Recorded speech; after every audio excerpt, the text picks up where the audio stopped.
Shalom, frères et sœurs en Christ. Grande est notre joie de vous retrouver encore aujourd'hui sur notre chaîne YouTube. Je crois que le sujet du jour va beaucoup vous intéresser. L'enseignement d'aujourd'hui aura plus d'une heure, peut-être 1h15, 5, 3, 4, je ne sais pas. Et pour vous qui aimez décortiquer la parole de Dieu, qui aimez manger une nourriture solide, vous serez copieusement servi. Avant de commencer, je me souviens, nous avons eu durant des merveilleux moments à Rema, Kinshasa, au sein de l'église, la présence de Dieu du pasteur Don Yves Kisukulu, l'éminent professeur tant aimé du nom de Donato Anzalone, qui un jour avant de commencer son enseignement nous parlera de son père déjà décédé, et il mettait un accent sur le fait que 2 fois par semaine, parfois, ou 2 fois le mois, je ne me souviens plus exactement, que il lui arrivait de rêver son père. Il lui arrivait énormément de rêver son père. Il glorifiait ces moments-là où il voyait son père en songe ou dans le rêve. Et ce qui s'est passé dans la salle remplie de Congolais que nous sommes, il n'y avait que de serviteurs et des servantes de Dieu. Alors, c'était une foule différente. Vous savez, quand vous êtes dans une église où il y a de bébés spirituels, de chrétiens, de visiteurs, de païens, on peut dire que c'est une assemblée homogène, ou je dirais remplie de différents types d'individus. Mais ces jours-là, nous étions dans une, je dirais, une conférence des serviteurs de Dieu, je peux appeler ça comme ça. Et lui débite cette réalité en disant qu'il voit son père en songe ou en vision, disons en rêve, et continuellement durant 2 mois. Et les hommes de Dieu qui étaient là n'en revenaient pas. La foule a commencé à réagir. Bon, quelques-uns qui étaient un tout petit peu méchants ont essayé de huer, d'autres de rire, certains de ricaner. Vous, Africains, vous avez compris le pourquoi. C'est difficile à un blanc ou une blanche de comprendre pourquoi la foule avait réagi. Mais les Africains ont compris. Parce que en Afrique, au milieu des enfants de Dieu, des chrétiens, des serviteurs de Dieu, nombreux savent que vous ne pouvez pas vous glorifier en disant « je rêve mon défunt père, ma défunte mère, ma feu sœur ». Parce qu'en Afrique, nous appelons ces phénomènes esprit de mort. Et Donato Anzalone, lorsque la foule a essayé de réagir pour dire « esprit des morts, esprit des morts, esprit des morts », il ne comprenait pas. Quelques Congolais ont essayé de lui expliquer, au fait, quand vous rêvez un défunt, ici chez nous, nous considérons que c'est un esprit de mort qui vous poursuit. Alors il a commencé à démystifier la chose pour dire, écoutez, vous voyez les démons partout. Là, il avait un tout petit peu exagéré en disant, vous savez, les serviteurs de Dieu africains, vous avez tendance de voir Satan partout, les démons partout. Alors, bien-aimé Donato Anzalone, tu sais que je t'aime beaucoup. Alors, ce que j'aimerais t'apprendre, mon grand frère et mon aîné en Christ, serviteur de Dieu, est que l'ennemi Satan n'a pas le même technique, n'a pas le même modus opératoire chez vous les Occidentaux, ainsi que chez nous les Orientaux. L'ennemi Satan, c'est un peu comme, j'aime la France, les Français, lorsqu'ils viennent en Afrique pour implanter leur chaîne de télévision, je parle par exemple de Canal+, j'ai travaillé durant des années pour Canal+. Vous voyez, quand vous êtes en France, la chaîne Canal+, que vous suivez en France, n'est pas la même chaîne Canal+, que vous allez suivre en Afrique de l'Ouest. Parce que, qu'est-ce que Canal+ fait? Il adapte ses programmes selon le besoin des Africains. Donc, vous voyez, même dans le business, les hommes d'affaires le savent, vous ne pouvez pas venir chez les Africains avec une grille de programmes européens remplis d'Emmanuel Macron, remplis des histoires de Vladimir Poutine. Non, il faut chercher le contenu africain qui intéressera le peuple africain. Alors Satan, de la même manière, il n'agit pas de la même manière chez les Occidentaux, pas du tout de la même manière chez les Orientaux. Ici, nous avons des hommes de Dieu, aujourd'hui des pasteurs, des servantes de Dieu, qui autrefois étaient sorciers, sorcières, satanistes, devenus véritablement enfants de Dieu, convertis, nés de nouveau, délivrés. Eux, ils nous disent, lorsque j'ai servi Satan, la technique pour pouvoir suivre un homme, l'abattre mystiquement, essayer de tuer un humain par des procédés sataniques en utilisant la magie noire, les techniques étaient simples. On pouvait prendre cette personne qui dort la nuit, lui faire rêver le défunt, des gens qui sont morts. Donc en ces moments-là, lorsque nous apportons sa défunte mère dans ses rêves, nous amenons son défunt père, l'arrière-grand-père, sa sœur, son enfant, nous préparons la personne petit à petit à vivre dans le monde de mort.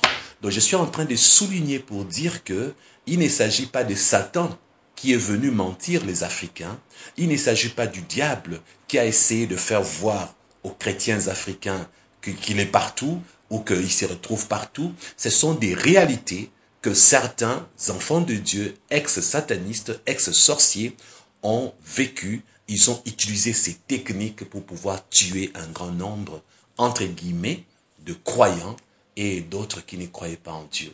Donc vous voyez par là, vous qui me suivez, qui êtes des Guadeloupe, Martinique, disons les DOM, les territoires d'outre-mer, alors vous qui êtes de la France, Belgique, Suisse, Luxembourg, vous êtes en Afrique, vous le francophone qui me suivez, partout dans le monde, vous qui n'êtes pas de la peau noire, vous qui n'avez pas la culture africaine, vous qui ne connaissez pas certaines réalités que l'ennemi a eu à insérer dans la culture africaine, donc sachez que lorsque vous venez en Afrique, il y a des choses qui sont comprises différemment. Alors aujourd'hui, je vais essayer d'établir un équilibre entre ceux qui voient les démons partout, ainsi que ceux qui ne le voient pas partout. Ceux qui voient Satan partout, ainsi que ceux qui ne voient pas Satan partout. Je vais essayer d'établir un équilibre pour que vous puissiez apprendre, vous Européens, vous Africains, vous métissés, je ne sais pas de quelle race vous êtes, nous tous enfants de Dieu, nous allons voir est-ce que réellement Satan est partout, est-ce que les démons sont dans tout, bref, je vais établir l'équilibre là-dessus. Alors j'aimerais dire ceci, que j'ai écrit pour vous cet enseignement. Permettez aujourd'hui que j'enseigne différemment. De temps en temps, je vais jeter un coup d'œil sur mon ordinateur. D'habitude, je suis habitué à vous enseigner toute la matière là. Je parle. Je préfère changer un peu de style. Alors, ceux qui voient les démons partout prient plus que ceux qui ne voient pas les démons partout. Est-ce que vous le savez? Ceux qui voient les démons partout, ceux qui pensent que cet événement, c'est Satan qui est caché derrière. Je pense que ça doit être les diables. Ça, c'est le sorcier. Ceux qui voient le mal partout, mystiquement parlant, ce sont des gens qui multiplient les heures de prière. Il est vrai que nous avons ouï dire que d'autres ont essayé de jeûner 21 jours et puis ils sont morts. 10 jours, ils sont morts. Mais c'est vrai, c'est pas bien de leur part. Est-ce que vous savez que quelqu'un qui a prié de trop, qui n'a pas eu de sagesse, qui a mortifié son corps, même si cette personne est décédée, au moins nous sommes convaincus d'une chose. Dieu va l'accueillir là au ciel. Ce n'est pas en enfer qu'il va se retrouver. Ce n'est pas dans un séjour de mort. Il a commis une erreur d'exagérer, c'est vrai. Mais il a exagéré cherchant à bien faire. Je ne dis pas que c'est bien, mais je vous fais voir déjà que c'est facile de condamner. Mais quelqu'un qui a cru que ça c'était Satan, ça c'était les démons, il fallait que je jeûne beaucoup, je prie beaucoup. C'est vrai, la personne a exagéré, c'est l'extrémisme. Donc la personne n'a pas été équilibrée. Mais ce n'est pas dans le bras de Satan que cette personne va se retrouver une fois. De l'autre côté, une prière de plus vaut mieux qu'une prière de moins. Est-ce que vous le savez? Parce que lorsqu'on prend les choses au sérieux, lorsqu'on considère que ça c'est suspect, pourquoi je suis toujours malade, pourquoi mes enfants tombent toujours malades à une certaine date, pourquoi quand je suis payé, il y a des problèmes qui vont surgir de partout pour que je dépense mon argent. Une personne qui prie beaucoup, qui pense que Satan se retrouve dans plusieurs choses, c'est une personne prudente. Elle est plus prudente, voilà pourquoi cette personne prie beaucoup. Et d'ailleurs, la Bible dit, priez sans cesse. Mais par contre, ceux qui ne voient pas les démons partout, prient moins. Ceux qui pensent que c'est naturel qu'à chaque fin du mois, lorsque vous avez votre salaire, que les enfants tombent malades, que votre voiture fasse un accident, il faut dépenser votre argent, c'est tout à fait naturel. Ceux qui pensent que divorcer, c'est naturel, perdre son enfant, c'est naturel. Les enfants qui sont trop jeunes, qui meurent vite, c'est naturel. Coucher avec des femmes dans le rêve, c'est naturel. Avoir des éjaculations précoces, c'est naturel. Sortir d'une famille où les femmes ne se marient pas, c'est naturel. Sortir d'une famille où il y a trop de divorces, c'est naturel. Les maladies incurables, répétitives dans votre famille, c'est naturel. Ceux-là ne prient pas. Pourquoi? Parce que c'est naturel. Alors pourquoi il faut prier sans cesse? Ceux-là qui ne voient pas Satan partout, qui ne voient pas les démons partout, ils prient moins. D'ailleurs, une prière de moins expose aux échecs perpétrés par les démons. Je disais donc qu'une prière de moins expose aux échecs perpétrés par les démons et les diables. Moins vous priez, plus Satan agit dans votre vie. Moins vous priez, plus Satan va se concentrer sur votre cas personnellement. Et j'ai remarqué parmi les hommes de Dieu amis que j'ai, les servantes de Dieu amis que j'ai, celles ou ceux qui prient peu, qui n'ont pas vu Satan venir, alors qu'est-ce que Satan a fait? Satan s'est retrouvé dans leur vie. Oui, ils iront au ciel, ils seront sauvés, comme le pauvre Lazare. Il est mort pauvre, avec des ulcères, mais il était là, dans le paradis. Eux aussi, ils seront sauvés. Mais écoutez-moi bien, ils seront sauvés en étant serviteurs, servants de Dieu, mais avec un bilan négatif. Ils seront sauvés, mais ils ne connaîtront pas le bonheur d'avoir une grande église. Ils seront sauvés, mais ils ne connaîtront pas le bonheur de vivre heureux dans le mariage, parce qu'ils n'ont pas compris que leur divorce, c'était Satan qui était derrière. Leur séparation, c'était Satan qui était derrière. Leur petitesse, leur pauvreté, leur mesquinerie, c'était Satan qui était derrière, frères et sœurs. Alors, retenez bien, les démons ont besoin des portes spirituelles ouvertes pour opérer. Et souvent, les hommes de Dieu, le chrétien, se retrouvent avec des diverses portes spirituelles et donnent accès aux démons qui opèrent dans leur vie sans s'en rendre compte. Les portes spirituelles sont aussi appelées le brèche. Vous le savez, en général, on dit, il y a une brèche. Je crois que tu as laissé une brèche. Il y a une ouverture, un accès quelque part où l'ennemi a pu passer pour pouvoir t'attaquer ou te faire du mal. Le brèche ou les portes spirituelles c'est par où passent les démons, ce sont souvent le lien, je dirais que le brèche ou les portes spirituelles par où passent les démons sont souvent le lien spirituel ou les malédictions. Écoutez-moi bien. Donc, s'il y a certains liens spirituels dans votre vie, s'il y a certaines malédictions qui sont attachées à vous, considérez que ce sont des brèches, ce sont des portes spirituelles par où les démons vont passer. Regardez, la nouvelle naissance s'effectue au niveau de votre esprit.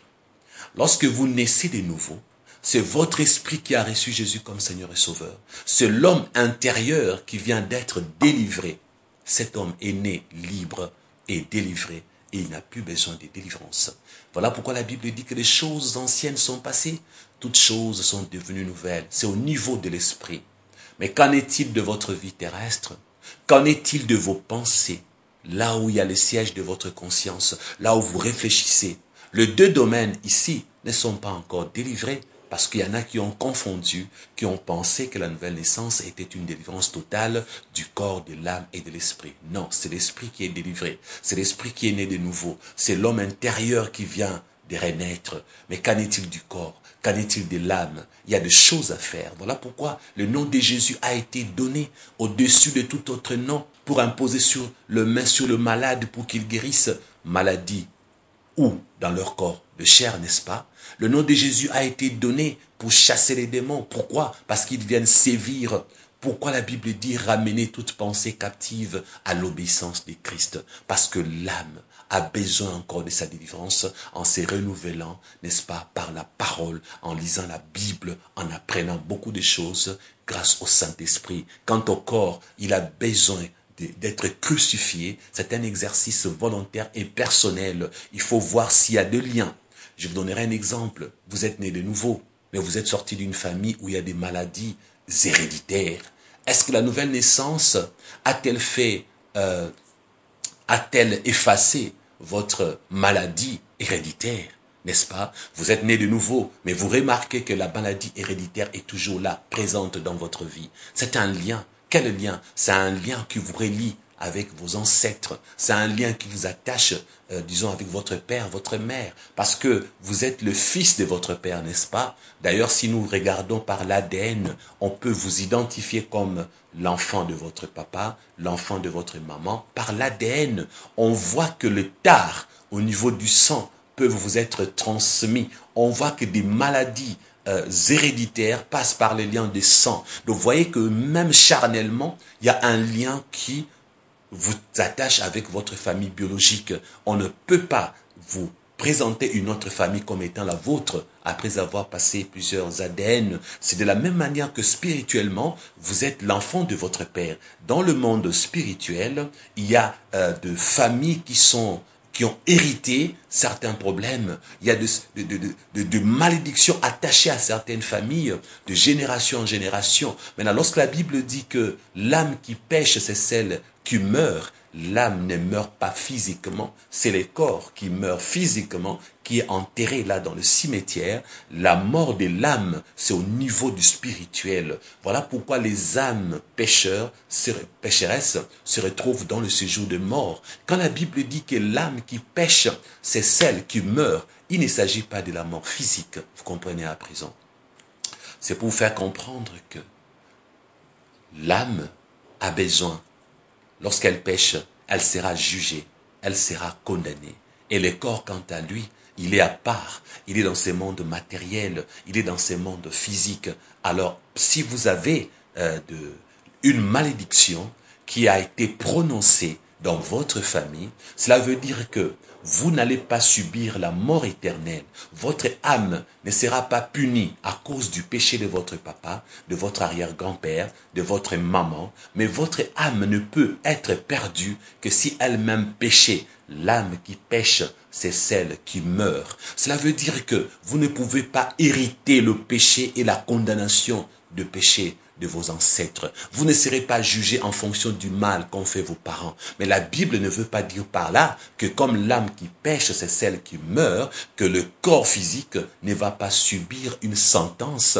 La Bible ne veut pas dire par là que vous ne serez pas comme le pauvre Lazare, que vous ne vous retrouverez pas avec des ulcères sur la peau physique, vous ne vous retrouverez pas avec la pauvreté dans votre vie terrestre, parce que le pauvre Lazare n'avait pas péché pour subir les ulcères sur sa peau, pour subir les malédictions, les souffrances. Il est mort malheureux, mais s'est retrouvé dans les paradis. Donc vous comprenez par là, frères et sœurs, que les problèmes de malédiction, c'est un problème à part. Les pasteurs qui vous ont fait croire que la nouvelle naissance vous donnait la victoire sur le lien familial, sur les malédictions ancestrales, n'ont pas compris la parole de Dieu. Les pasteurs qui vous ont dit que l'âme qui pêche, c'est celle-là qui meurt. Cela veut dire que même physiquement, vous n'avez pas de lutte, vous n'avez pas de combat à livrer pour libérer votre vie terrestre, pour être riche matériellement parlant, que vous prospériez à tous égards comme prospère l'état de vos âmes.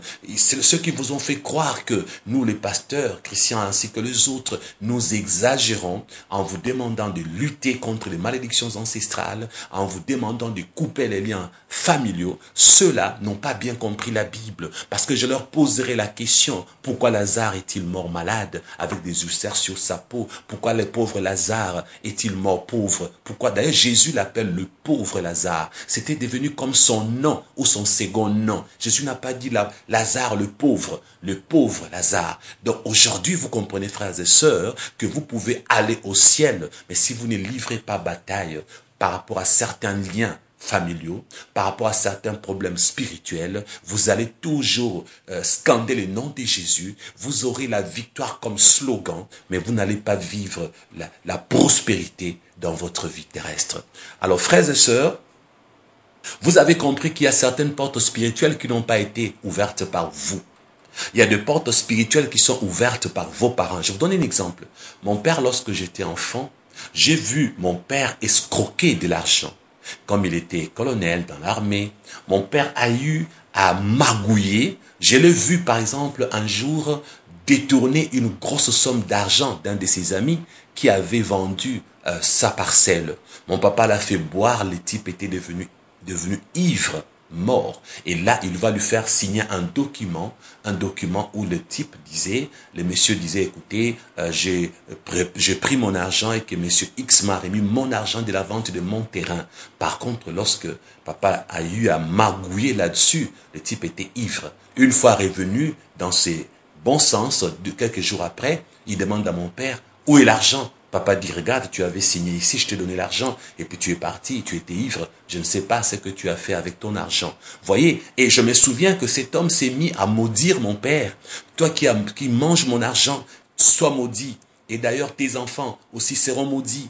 Il y a des gens qui maudissaient mon père en le maudissant lui. Ils maudissaient nous les enfants. Ils maudissaient ceux qui ont mangé l'argent de l'escroquerie de mon père. Donc frères et sœurs, lorsque vous recevez, la Bible dit, la malédiction sans cause n'a point de fait. Mais là, papa a été victime de la malédiction. Nous étions ses enfants. Nous avons mangé son argent. Et vous voyez, son argent de vol. Souvenez-vous, dans la Bible, vous et moi n'avons pas mangé le fruit de l'arbre de la connaissance du bien et du mal. Mais aujourd'hui, nous avons hérité le péché d'Adam et Ève, le péché originel. Qu'est-ce que Dieu a fait? Il a envoyé Jésus pour que nous puissions nous détacher de cette malédiction, que nous cherchions notre vie éternelle. De la même manière, lorsque les malédictions sont prononcées, mes frères et sœurs, vous serez victimes.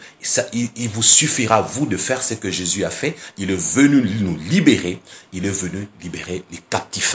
C'est à vous de prier, de dire à Jésus, écoutez, mon esprit est sauvé. Je suis né de nouveau. Mais qu'en est-il de ma vie terrestre? Qu'en est-il de toutes ces malédictions ancestrales? On a maudit mon père. Je ne sais pas qui a maudit ma mère. Si tu le sais, prie en fonction de ce que tu sais. Seigneur, je refuse. J'ai mangé cet argent, mais je ne pouvais pas faire autrement, parce que c'est mon père qui est le chef, c'est mon père qui m'a nourri, qui m'a fait grandir. Il nous a fait grandir avec l'argent de plusieurs vols. Tous ces hommes politiques, des assassins, ils ont le sang entre leurs mains. Tous ces hommes politiques qui ont dérobé de l'argent, ça et là, qui ont dévalisé la caisse de l'État. Tous ces gens qui vivent avec l'argent du péché. Et vous, vous êtes sortis dans ces genres de familles. Si vous pensez que vous n'êtes pas sous leur malédiction, si vous pensez que vous ne subirez pas les échecs à cause des liens familiers, à cause des liens spirituels, disons les liens de sang, à cause de malédiction, vous vous trompez. Donc, vous voyez, par là, vous comprenez à ces niveaux qu'il y a de brèches. Il y a de portes spirituelles qui ne dépendent pas de vous. Je ne parle pas de vos péchés. Je ne dis pas que votre salut sera compromis, que vous vous retrouverez perdu dans l'éternité négative, que vous serez dans les temps de feu parce que votre papa était un menteur, il a volé de l'argent, il a escroqué. Vous serez sauvés. Mais j'ai dit qu'il y aura des conséquences qui vont se rabattre sur vous à cause de ce que vos parents ont eu à faire. C'est là où il faut comprendre, frères et sœurs, qu'il ne s'agit pas de l'âme qui pêche, c'est celle qui meurt. Là, l'âme meurt pour le monde spirituel. Il ne s'agit pas de la mort physique sur terre. Et souvent, qu'est-ce que Satan fait? Lorsqu'il sait que vous serez au ciel, vous serez au paradis, il va vous priver le bonheur terrestre. C'est ce que Satan a fait avec le pauvre Lazare. Vous voyez, il fait ça avec beaucoup de chrétiens. Il leur prive les saluts ici-bas sur terre. Quel salut? Les saluts d'avoir de l'argent, les saluts de la bénédiction matérielle, les saluts de la prospérité. Il y a une servante de Dieu qui prêchait, qui disait, écoutez, si vous êtes sauvés, c'est un package. dans le salut, dans la nouvelle naissance, il y a la délivrance, il y a la guérison, il n'y a plus de malédiction, les démons sortent de vos corps automatiquement. Ça, c'est un faux enseignement. Parce que la Bible dit que les démons ne sortent que lorsqu'on les chasse au nom de Jésus. La Bible n'a jamais dit que la nouvelle naissance chassait les démons. Vous voyez, il faut être scripturaire là-dessus. Il faut être biblique, il ne faut pas mélanger. Et cette servante de Dieu, ce qui m'a fait très mal, son père fut un pasteur. Son grand-père fut un pasteur. Disons que son grand-père était missionnaire. Son père était missionnaire ici au Congo. Et ce qui est bizarre, dans la famille de son grand-père, il n'y a pas eu de divorce. Dans la famille de son père, il n'y a pas eu de divorce. Mais bizarrement, elle qui sort d'une famille pastorale, elle qui a épousé un pasteur après plus de 25 ans de mariage et on lui reprochait beaucoup de choses par les membres de sa famille, elle, par rapport à son comportement, son orgueil, son matuvisme, on lui reprochait un peu, c'est une personne qui était un but de sa personnalité. Comme épouse, elle n'a pas été extraordinaire et comme chrétienne, elle craignait Dieu. Mais là où cette servante de Dieu n'a pas compris est que Satan s'est retrouvé dans sa vie. Satan a fait naître un nouveau lien au niveau de sa propre famille à elle, parce que son père n'avait pas divorcé, son grand-père n'avait pas divorcé. Il n'y a pas de divorce conjugué dans leur génération parmi les enfants de Dieu. Mais elle, qu'est-ce qui va se passer aujourd'hui que je vous parle? Elle est divorcée, elle a perdu son mari. Maintenant, regardez frères et sœurs, après le divorce avec son mari, qui était aussi pasteur, ses propres enfants, aujourd'hui je vous parle, je crois 2 de ses enfants se retrouvent aussi dans des divorces et dans des séparations. D'où vient que elle soit la seule aujourd'hui dans la famille portant le nom de ses ancêtres, portant le nom de son père, qu'elle soit la seule à se retrouver dans les divorces et que ses enfants héritent son propre divorce à elle. Est-ce que c'est par hasard que les enfants de cette sœur se sont retrouvés divorcés? Non, parce que les enfants copient les modèles de parents. En dehors de copier, même les démons et les sorciers, même Satan lui-même, qu'est-ce qu'il fait? Il fait de sorte que nous vivions le péché de nos ancêtres. Il fait de sorte qu'il nous expose à vivre selon le modèle que nous avons vu chez nos parents. Et dans le monde spirituel, l'ennemi va t'inspirer d'être une femme insoumise à ton mari. L'ennemi va t'inspirer la rébellion contre ton époux pour qu'il divorce de toi, pour qu'il t'abandonne. L'ennemi travaillera au niveau de ton âme pour t'inspirer ce que les ancêtres ont fait. L'ennemi va te pousser à te retrouver aussi divorcé comme ta mère, comme ton père. C'est ce qui lui est arrivé à elle.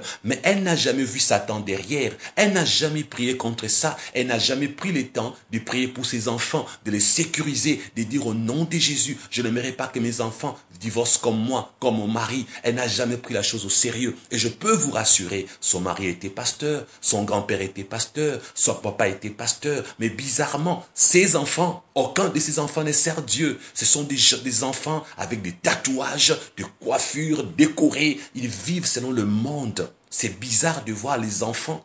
Il n'y a que chez elle que la chose est faite. Même chez les autres membres de sa famille, les enfants craignent Dieu, servent Dieu, mais elle se retrouve avec des enfants à problème. Frères et sœurs, cette servante de Dieu est tombée dans un piège. Le piège de ne pas voir Satan partout. Satan n'est pas partout parce qu'il n'est pas omniprésent, mais Satan est très bien organisé. La Bible dit que le monde entier est sous la puissance du malin. Il est très bien organisé. Satan veut faire du mal à tout le monde. Satan veut se retrouver partout avec ses démons. Il va s'occuper de vos affaires si vous ne vous occupez pas de lui. C'est ceux qui ne s'occupent pas de Satan. Satan s'occupe très bien d'eux. Même la Bible dit concernant Jésus que le Fils de Dieu est apparu pour détruire les œuvres du diable. L'apparition du Fils de Dieu, c'était pour détruire les œuvres du diable. Jésus a dit, ce qu'on a fait à moi, le bois humide, que fera-t-on à vous,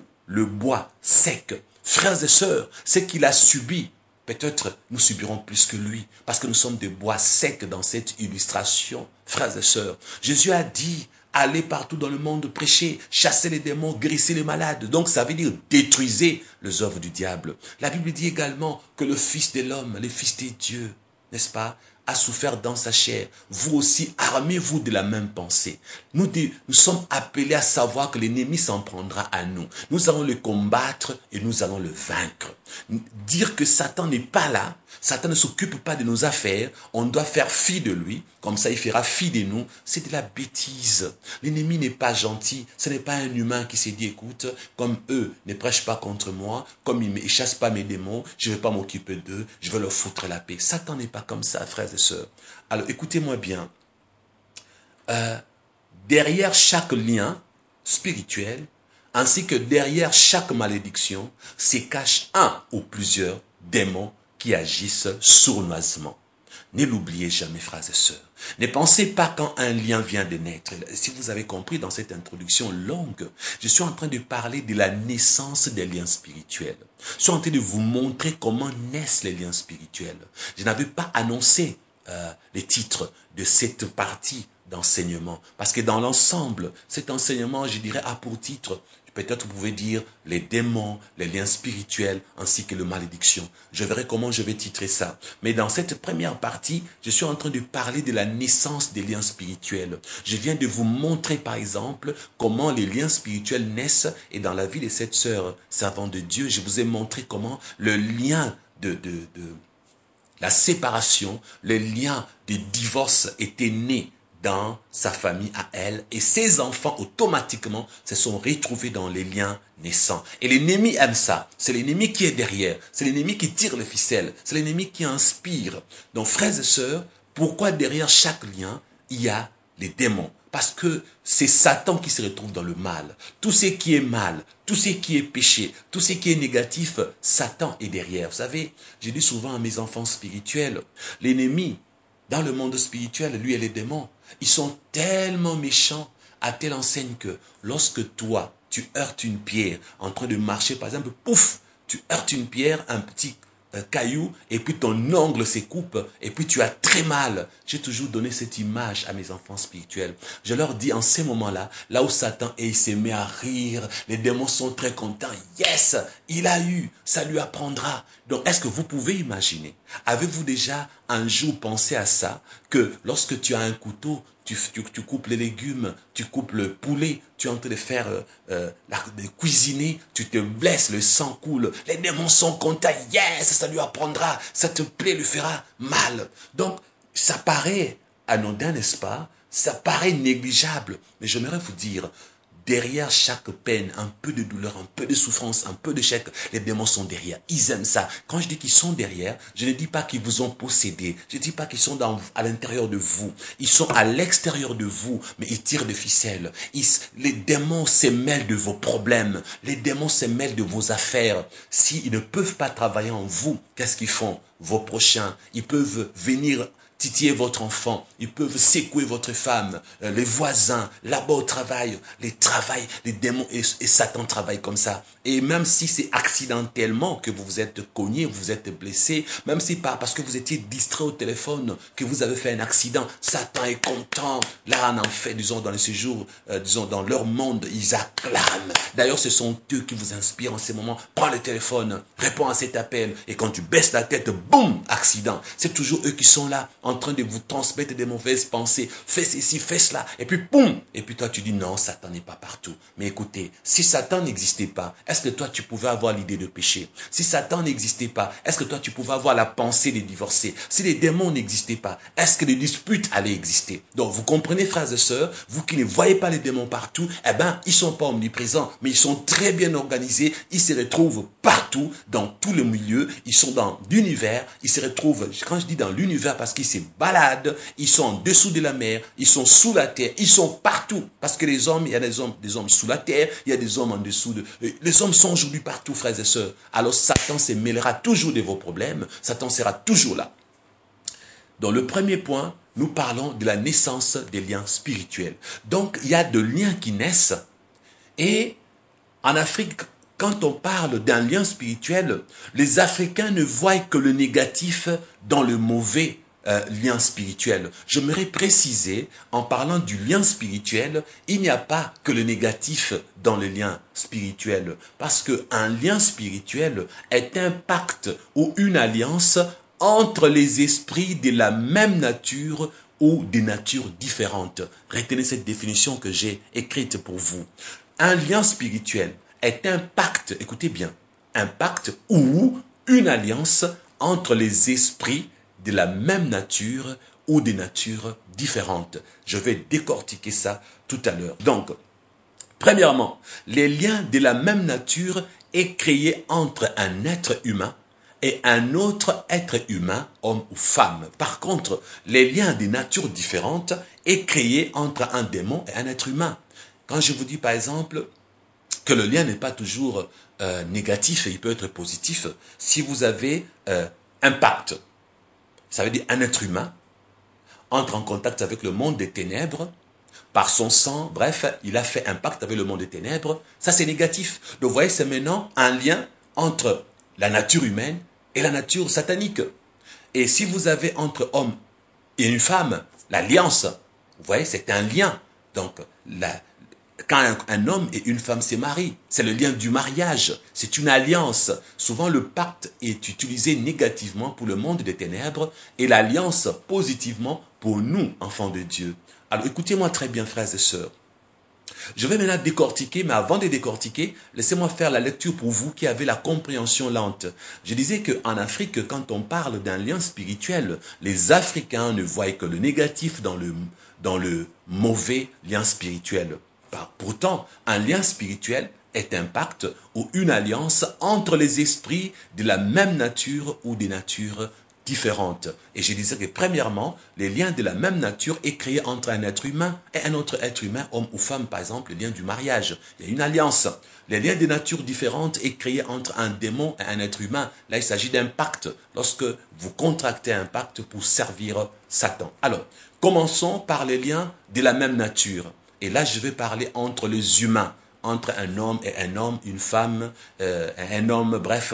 Je ne parle pas ici de l'homosexualité pour que vous pensiez que je suis pour l'homosexualité. Quand je parle entre un homme et une femme, je parle du pacte, non, je parle de l'alliance du mariage.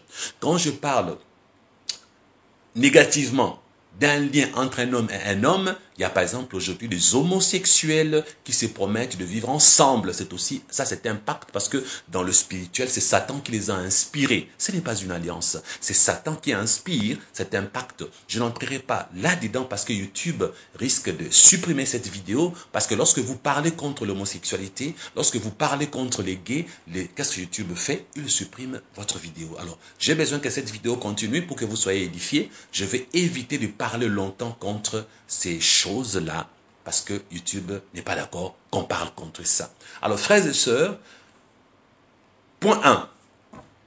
Nous allons parler du lien de la même nature entre les humains. Alors, comprenez bien, comme nous sommes au point 1, nous parlons du lien de la même nature entre les humains. Je vous dirais que pour ces points 1, il y en a 4. 4 types de liens de la même nature entre les humains. Le premier lien, c'est le lien d'amour qui est très bénéfique et qui sauve. Vous voyez? Là, c'est dans le point 1, nous avons petit 1. Vous pouvez dire peut-être A si vous voulez. Moi, je dis le grand 1, nous parlons du lien de la même nature entre les humains. Et petit 1, les liens d'amour qui est très bénéfique et qui sauve. Je vous donnerai les détails tout à l'heure. Et petit 2, les liens de la haine. Vous voyez, il y a les liens de la haine. Les liens de la haine est appelé autrement les liens de la mort. Parce que le lien de la haine, appelé les liens de la mort, c'est un lien qui est maléfique. C'est un lien de la malédiction. C'est un lien qui maudit. Le troisième lien, c'est les liens de la chair, appelés les liens du coupable. Ces liens est basé sur l'égoïsme et les convoitises qui provoquent la mort. Je vais décortiquer tout ça tout à l'heure. Le quatrième lien, c'est les liens du mariage qui peut se rompre et se transformer en divorce. Alors, vous voyez, je vous donne déjà le grand 1, les liens de la même nature entre les hommes, Et à l'intérieur, nous avons 4 petits liens qui sont inclus. 1, les liens d'amour. 2, les liens de la haine. 3, les liens de la chair. 4, les liens du mariage. Et je vous dis par exemple pour les liens du mariage, lorsque ces liens se rompent, il devient automatiquement les liens de divorce. Donc si vous êtes marié, vous avez une alliance. Parce que la Bible dit par l'apôtre Paul que celui qui s'attache à la prostituée devient même chair. Prostituée égale n'importe quelle personne qui n'est pas votre partenaire dans le mariage avec laquelle vous couchez. Mais qu'est-ce que la Bible dit? Les deux deviendront une seule chair. Mais pourtant, ils ne deviennent pas humainement parlant une seule chair. C'est pour signifier que spirituellement, il y a un lien qui les unit. Donc vous comprenez par là, frères et sœurs, que l'ennemi est contre le mariage institué par Dieu. Et quand l'ennemi est contre le mariage, ça veut dire qu'il apporte le contraire de ce dont Dieu veut. Donc contre le mariage égale le divorce, la séparation. C'est ainsi que si vous vous êtes marié, une fois divorcé, le divorce devient un lien contre le mariage. Donc dans une famille où le divorce commence, c'est un lien qui naît. Automatiquement, ceux qui suivront après, Satan va leur inspirer les divorces et non pas le mariage.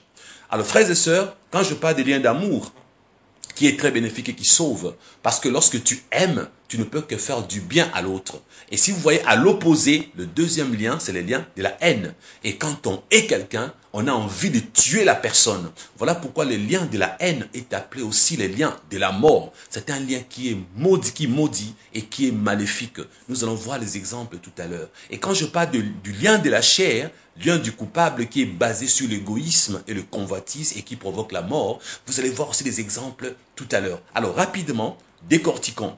Si nous commençons par exemple par prendre de faits, nous allons commencer par les liens d'amour, qui est le premier point dans les grands 1, les liens de la même nature. Alors nous avons les cas dans 1 Samuel chapitre 18, nous allons voir le verset 1 et nous allons sauter le verset 2 pour lire le verset 3 jusqu'à 4. Nous allons découvrir ici les liens d'amour. Les liens d'amour qu'il y avait entre Jonathan et David. Il y avait une naissance d'un lien entre ces deux hommes. Et vous allez voir qu'il y aura une suite pour ces liens-là. Vous voyez? Il n'y a pas que les liens maléfiques, il y a aussi les liens bénéfiques. Parce qu'en Afrique, lorsqu'on parle du lien spirituel, les gens ne voient que le négatif, ils voient que Satan. Non, il y a des bons liens qui produisent des bonnes choses, frères et sœurs. Alors ici, dans 1 Samuel chapitre 18, verset 1 et verset 3 à 4, nous découvrons ce que la Bible dit. David avait achevé de parler à Saül. Et dès lors, l'âme de Jonathan fut attachée à l'âme de David, et Jonathan l'aima comme son âme. Donc vous voyez ici, au verset 1er, on découvre que l'âme de David s'attache à l'âme de Jonathan.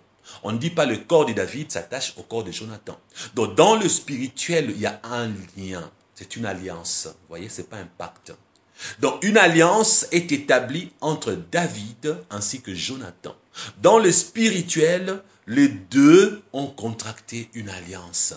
Et la Bible le reconnaît en le disant, d'ailleurs au verset 3, la Bible dit, Jonathan fit alliance avec David parce qu'il l'aimait comme son âme.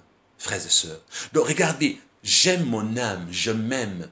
Et si je m'appelle Jonathan, je commence à aimer David comme je m'aime moi-même. Donc l'amour que Jonathan avait pour David équivalait à son amour propre. Il a commencé à aimer David comme il s'aimait. Maintenant regardez au verset 4. Il ôta le manteau qu'il portait pour le donner à David. Et il lui donna ses vêtements, même son épée, son arc et sa ceinture. Pour sceller ses liens, il lui donne symboliquement des biens qui lui appartenaient. Vous comprenez, frères et sœurs?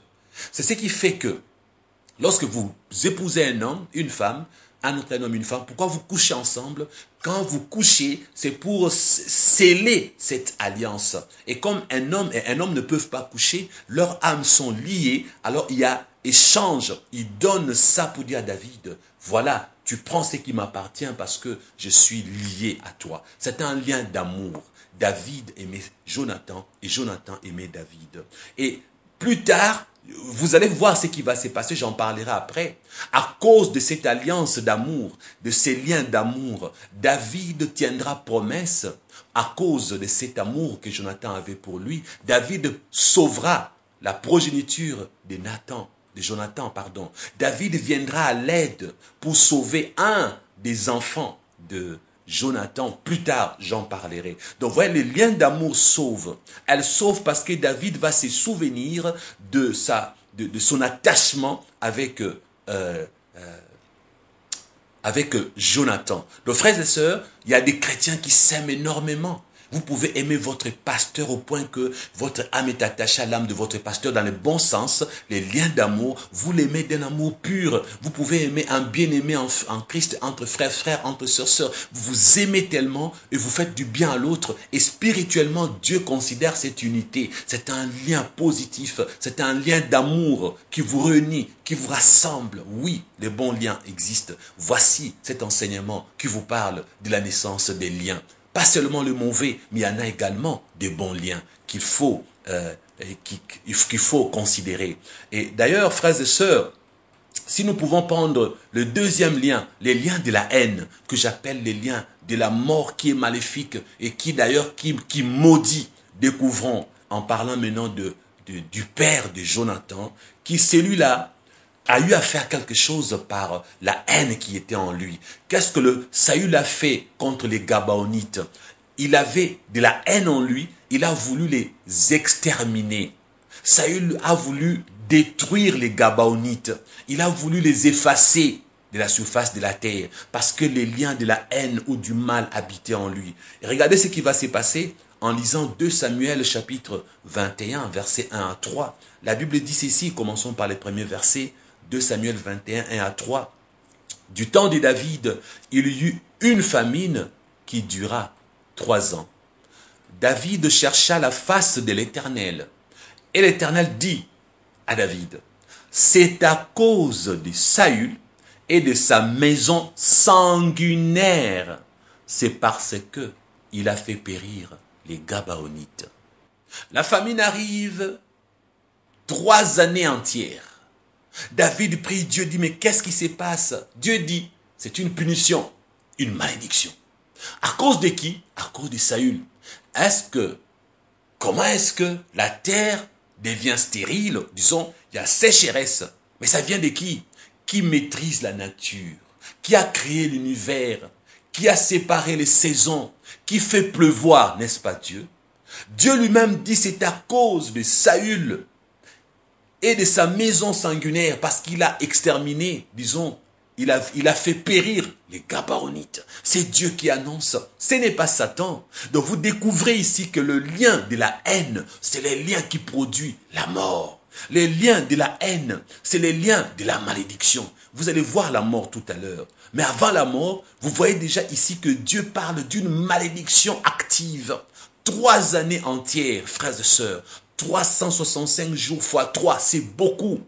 À cause d'un acte d'un homme, un roi, ainsi que sa famille qui a voulu exterminer.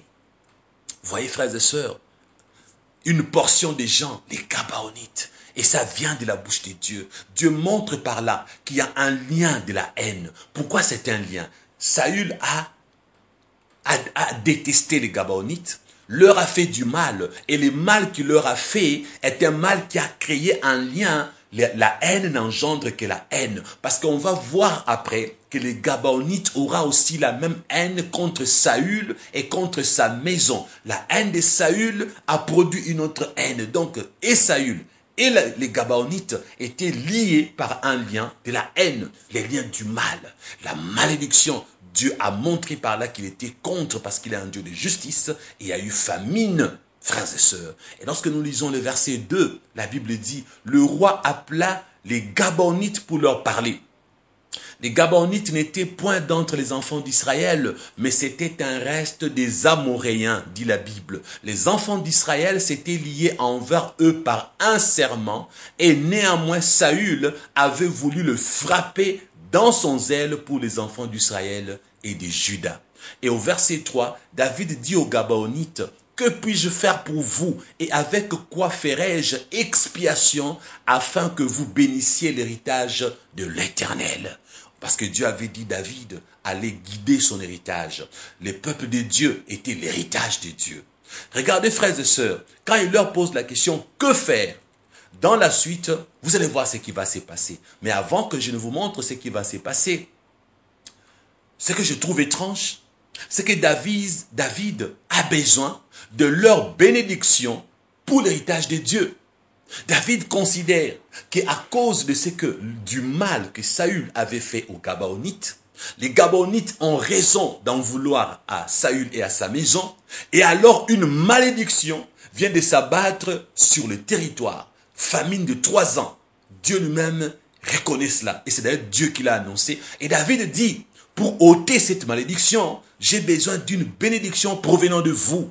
Que dois-je faire pour que vous puissiez nous bénir, pour que la malédiction qui se prononce contre nous à cause du mal que l'un de nous vous a fait puisse être ôtée?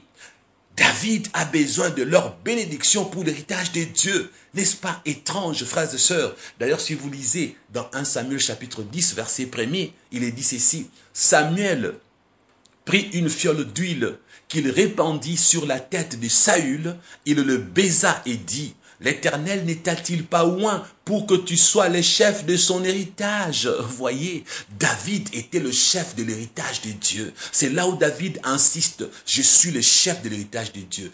Ces peuples, c'est l'héritage de Dieu. Je suis en train de protéger l'héritage de Dieu. Je ne veux pas de la malédiction parmi ces peuples, héritage de Dieu. Je veux que vous ôtiez cette malédiction qui s'abat contre nous parce que Dieu l'a dit. Que puis-je faire? Parce que David sollicite leur bénédiction, frères et sœurs. Dieu étant Dieu de justice, même si c'était son héritage, il ne pouvait pas accepter que le lien de la haine de Saül ait fait du mal à ces peuples qui méritaient aussi de vivre. Alors regardez dans la suite, frères et sœurs. Avant d'aller vous donner la suite, je vais encore comme je suis un docteur de la parole, comme je suis un enseignant que vous aimez beaucoup, je vais enrichir en vous disant ceci. Dieu appelle son peuple son héritage. Et Dieu lui-même avait déjà dit que son peuple est un peuple béni et que personne ne pouvait maudire son peuple. Maintenant, bizarrement, il y a une malédiction qui s'abat, il y a une sécheresse et c'est une malédiction à cause du péché de Saül et de sa maison. Et bizarrement, David a besoin de la bénédiction de ces peuples-là pour que l'héritage de Dieu quitte cette malédiction parce que c'est un héritage béni. C'est pour vous dire, frères et sœurs, vous pouvez être bénis comme le peuple d'Israël.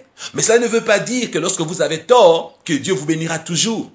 Ce n'est pas parce que vous êtes nés de nouveau que Satan ne s'en prendra pas à vous si vous avez tort. Beaucoup de chrétiens pensent qu'il suffit d'être chrétien, d'être protégé par le nom de Jésus, ainsi que l'armée de Dieu, pour que Satan fuit. Si vous vous retrouvez coupable, vous, votre femme, vos enfants, s'ils se retrouvent coupables d'avoir tué, d'avoir versé le sang, d'avoir fait du mal à autrui, le Dieu de justice, quoique vous êtes béni, peut également frapper. Parce que dans Hébreu, il est dit, Dieu châtie les enfants qu'il chérit pour fils. Quand il te reconnaît être son enfant, Dieu peut te châtier. C'est ainsi que dans tes bénédictions, dans ta prospérité, tu es héritage de Dieu, mais lorsqu'il y a péché, Dieu laissera l'ennemi te toucher et te faire du mal. Ne pensez pas parce que le peuple de Dieu était béni. D'ailleurs, quelqu'un a dit, je ne peux pas maudire celui que Dieu a béni. Souvenez-vous de Balak et de Balaam. Mais dans ces contextes, bizarrement, Dieu a laissé qu'une malédiction s'abatte sur son héritage. Son peuple qui est béni s'est retrouvé en train de subir une malédiction autorisée par Dieu. C'est dans cet enseignement, je vous dis, frères et sœurs,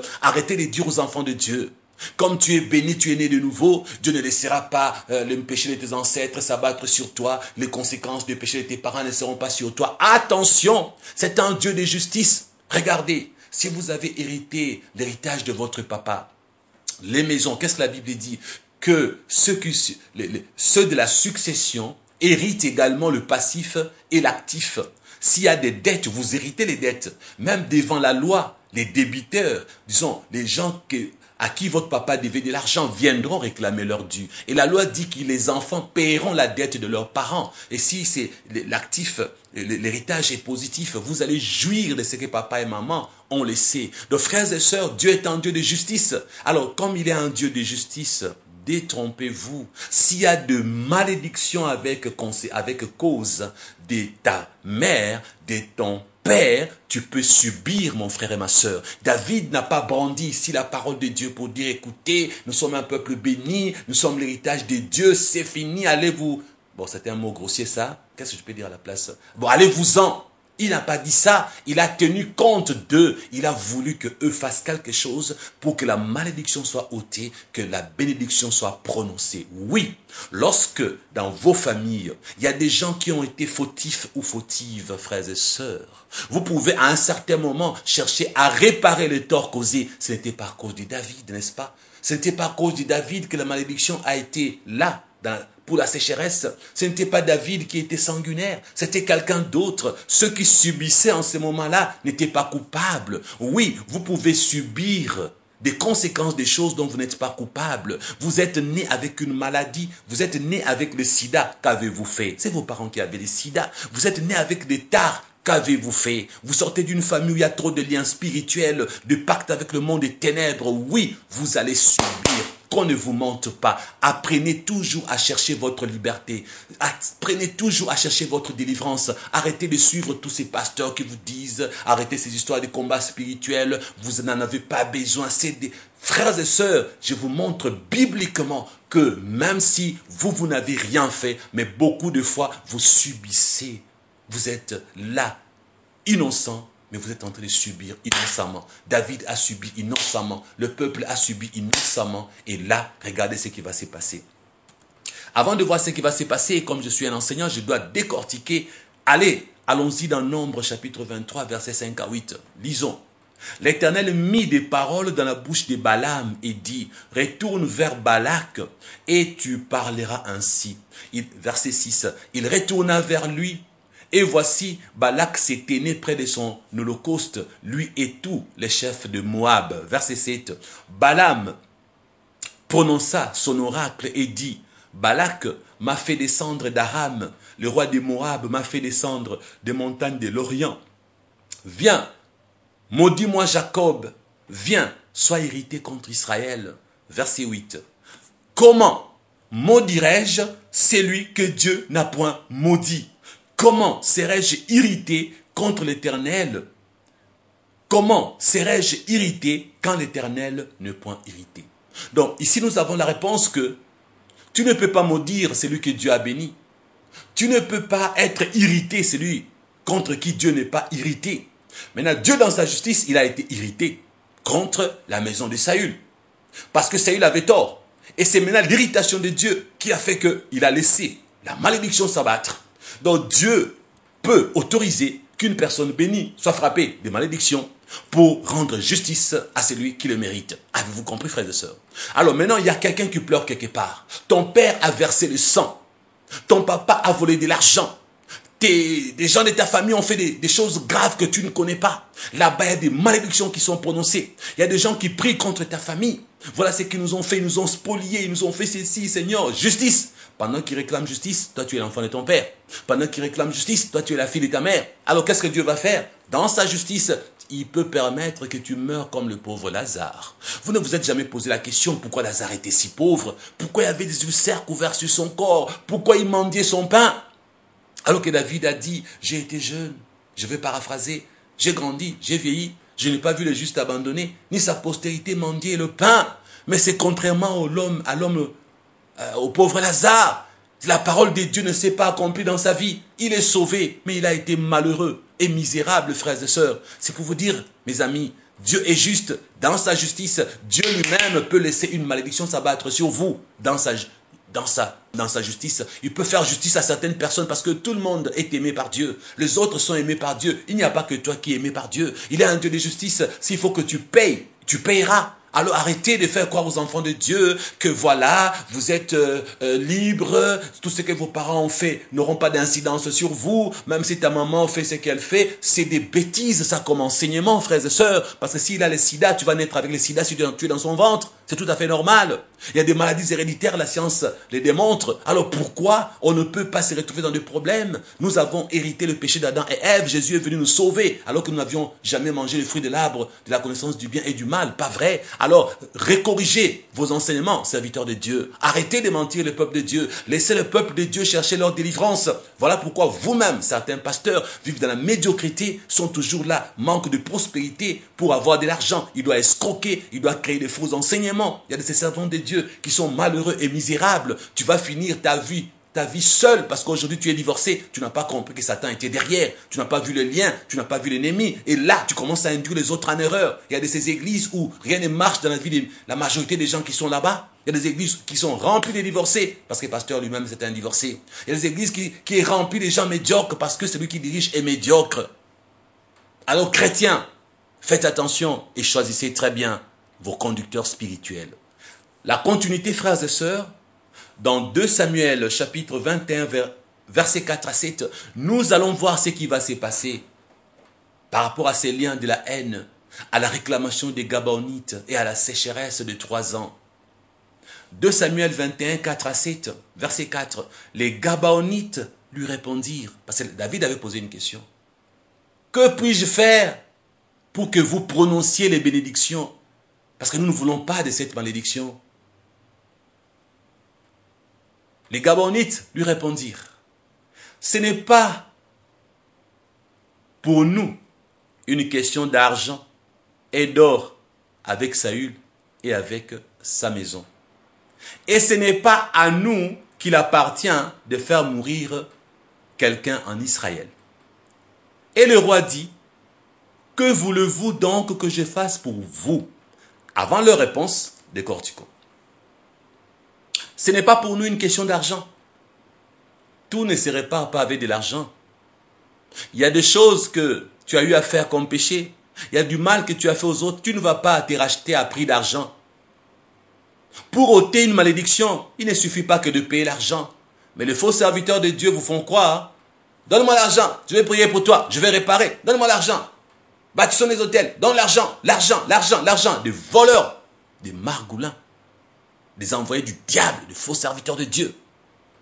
Ici, pour justice, on ne réclame pas l'argent. Ils disent, il n'est pas question d'argent, ni question d'or. Et David dit, mais que voulez-vous que je fasse pour vous? Verset 5. Ils répondirent, ô roi, puisque cet homme nous a consumés, et qu'il avait le projet de nous détruire pour nous faire disparaître de tous les territoires d'Israël, verset 6, qu'on nous livre cet homme d'entre ses fils, et nous les pendrons devant l'Éternel à Gulbéa de Saül, l'élu de l'Éternel. Et le roi dit, je le livrerai. David a accepté. Il réclame le sang pour le sang. Il a voulu nous exterminer. Donnez-nous 7. Pourquoi 7? Chiffre de la perfection. Chiffre divin. Voyez? Le nombre 7 ou le chiffre 7. Dieu s'est reposé le 7e jour. 7, c'est divin. Donnez-nous 7. Verset 7. Le roi épargna, et bizarrement le verset 7, le roi épargna Méphibosheth. Pourquoi? Parce qu'il était fils de Jonathan. Jonathan qui était fils de Saül. À cause de quoi David a-t-il épargné Méphibosheth? À cause du serment qu'avaient fait entre eux devant l'Éternel David et Jonathan, fils de Saül. Vous voyez, frères et sœurs, l'âme de Jonathan s'était attachée à l'âme de David. Ils ont fait un serment devant Dieu d'être unis, de s'entraider. Le lien spirituel d'amour est resté. Et pour l'amour de Jonathan, David, va sauver le fils de Jonathan. Pour l'amour de Jonathan, parce que comme je vous ai dit, les liens d'amour sauvent. C'est un lien bénéfique. Un bienfait n'est jamais perdu. David, pour tenir parole, il va épargner Méphibosheth, le fils de Jonathan. Maintenant, regardez. Vous dites que non, les enfants ne peuvent pas hériter les négatifs de leurs parents. Ils ne peuvent pas hériter. Non, attention. On hérite aussi les négatifs de nos parents. On hérite aussi le positif de nos parents. Il y en a qui ont pensé que non, voilà, on hérite que les négatifs, on hérite que les malédictions. C'est faux. C'est faux. Dans le spirituel, vous héritez également les bénédictions de vos parents. Vous n'héritez pas que le malédiction, le lien, le combat spirituel, mais vous héritez aussi les bénédictions. Il y a des enfants qui ne s'efforcent pas à trouver l'emploi. Automatiquement, tout ce que l'enfant fait, ça marche. Tu cherches du boulot, tu as. Toi, tu construis la maison facilement. Tu n'as jamais souffert matériellement. Parce que spirituellement, il y a des bénédictions qui montent de là. Ton grand-père, ton père, des gens bien.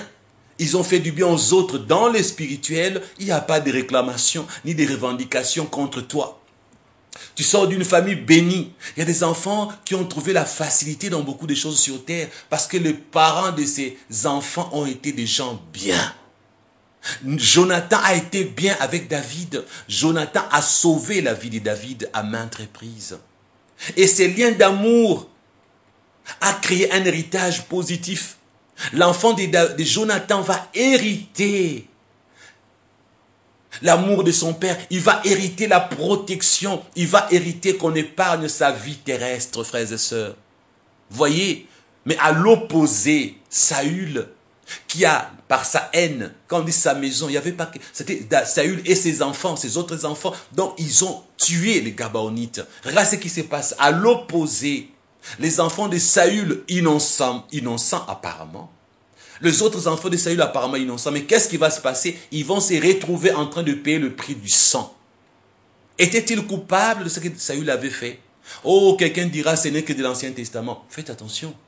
Jésus a dit, je ne suis pas venu abolir la loi, mais l'accomplir. Et la Bible dit que tout ce qui est écrit dans le Saint Livre, c'est pour nous servir d'exemple, pour nous instruire. Ce ne sont pas des choses à mettre dans la poubelle, frères et sœurs. Et d'ailleurs, je vais trouver quelque chose dans le Nouveau Testament, que Dieu m'aide à... Où est ma Bible? Où est ma Bible? J'aimerais bien vous donner ces versets. D'ailleurs, laissez-moi trouver ça tout de suite dans ces téléphones. Laissez-moi trouver ça tout de suite. Vous allez voir dans le Nouveau Testament que quelqu'un a hérité du positif de la part de sa famille. Alors, je crois que c'est l'apôtre Paul qui en parle. Dans 2 Timothée, chapitre 1er, verset 5, l'apôtre Paul dit, gardant les souvenirs, là il s'adresse à Timothée. D'ailleurs, commençons au verset 4. Il dit à Timothée, mais rappelant tes larmes et désirant te voir afin d'être rempli de joie. Et pour consoler Timothée, l'apôtre Paul lui dit, gardant les souvenirs de la foi sincère. Il parle de la foi. La foi sincère, pas n'importe laquelle.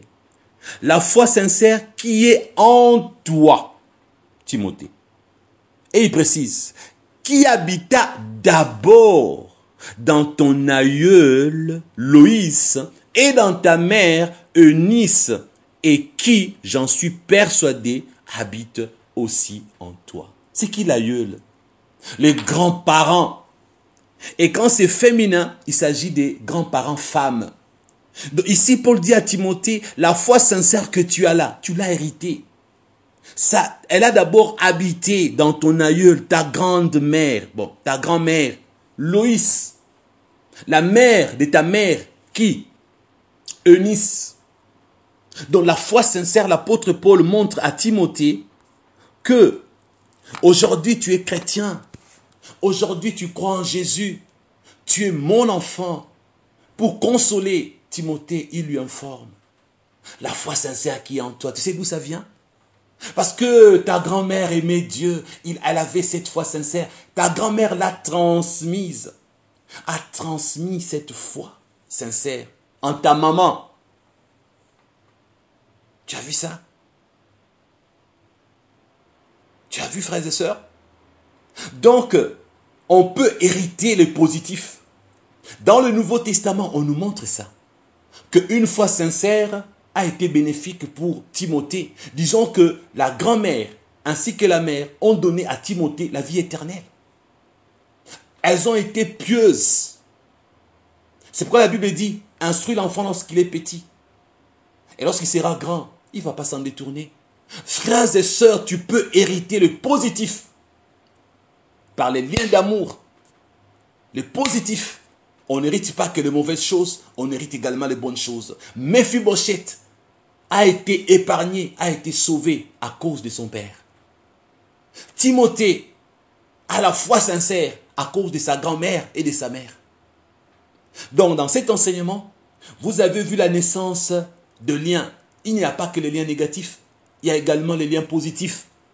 Et pour résumer, avant de finir aujourd'hui, nous sommes dans le grand 1.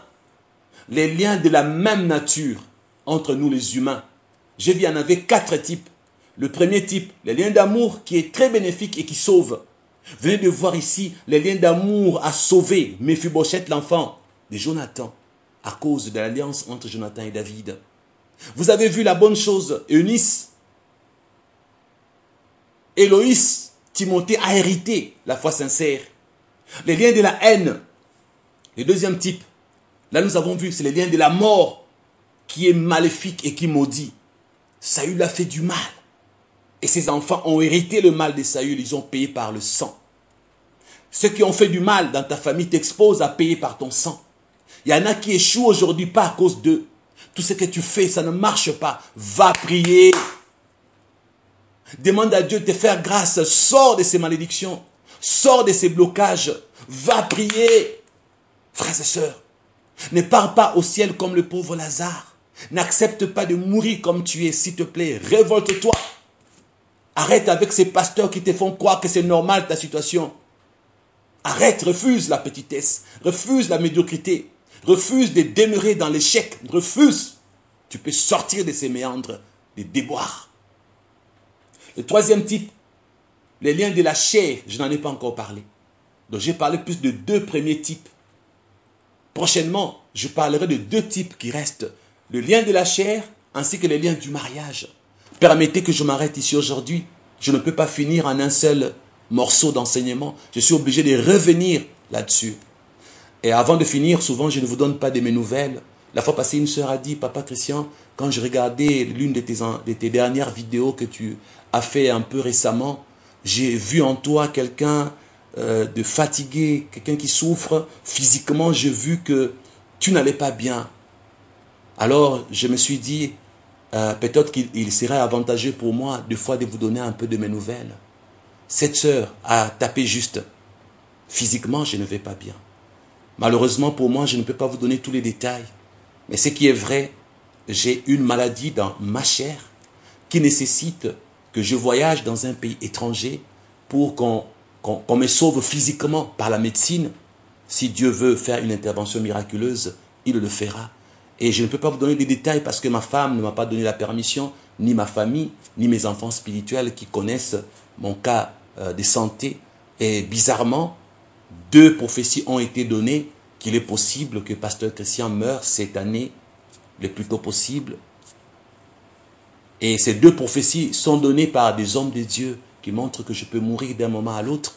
Mais Dieu a bien dit que ce n'est pas sa volonté. Et c'est là où nous avons compris que si ce n'est pas sa volonté, alors il faut que nous luttons. Parce que quand Dieu montre les négatifs, parce que dans une prophétie, il y a quoi? Il y a 3 éléments.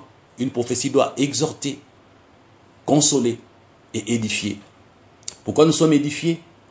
Parce que ça vient de Dieu. Pourquoi nous sommes exhortés? Parce que Dieu nous montre ce que l'ennemi veut faire contre mon ministère, contre ma vie terrestre. Vous voyez? Et Dieu montre que les négatifs, c'est un projet du diable. Mais Dieu nous console en nous disant, il ne faut pas que ça arrive. C'est là où je vous dirai, vous qui m'aimez, s'il vous plaît, n'attendez pas que je vienne vous dire, donnez-moi de l'argent. Parce qu'en ce moment, oui, j'ai besoin d'argent pour voyager, aller à l'étranger, me faire soigner, ça va coûter cher. Est-ce que j'ai suffisamment d'argent? La réponse est non. Dois-je vous demander de l'argent? Malheureusement, si je le fais, je vais ressembler à tous ces pasteurs qui sont là pour de l'argent, qui font des appels de fonds, qui fabriquent des choses pour avoir de l'argent. Et mon ministère perdra sa crédibilité. Mais comme vous avez remarqué, parce qu'il y en a qui ont vraiment l'œil, comme cette maman, elle m'a touché. Elle dit, il y en a qui disent, Pasteur Christian, demandez aussi parfois qu'on vous aide. Je ne peux pas. Parce que, regardez, si vous remarquez que l'homme de Dieu ne va pas bien, de vous-même faites quelque chose. Pourquoi vous voulez qu'on demande? On deviendra des mendiants. Nous allons faire honte à Christ. Parce qu'il est dit, vous avez reçu gratuitement, donné gratuitement. Alors, excusez-moi, si vous voulez m'aider, faites-le. Mais n'attendez pas que je demande. Parce que c'est vrai, on a besoin de votre aide financièrement parlant. Si Dieu vous met à cœur, faites-le. Et si Dieu ne vous met pas à cœur, ne faites rien. Mais somme toute, mort ou en vie, je suis immortel. Parce que je suis éternel. Mais si Dieu veut que je reste sur terre, je resterai. Mais je vous bénis aussi. Je dis merci énormément à la servante de Dieu, Précieuse Diane, qui est ma fille spirituelle, qui m'aime beaucoup, qui aussi financièrement a eu à m'épauler pour la santé. Je n'ai pas l'argent qui convient, ça manque encore, mais elle a fait un geste. Je bénis Dieu aussi pour Natacha, qui aussi m'a épaulé. Et je bénis Dieu dans le passé, il y a Jean Badier aussi qui a eu à épauler, ainsi que les autres bien-aimés qui m'ont toujours soutenu lorsqu'il s'agit de ma santé. Mais si vous voulez aussi faire quelque chose, faites-le. Mais pardon, je vous en supplie, vous connaissez le monde d'aujourd'hui. Je ne peux pas venir faire des appels de fonds.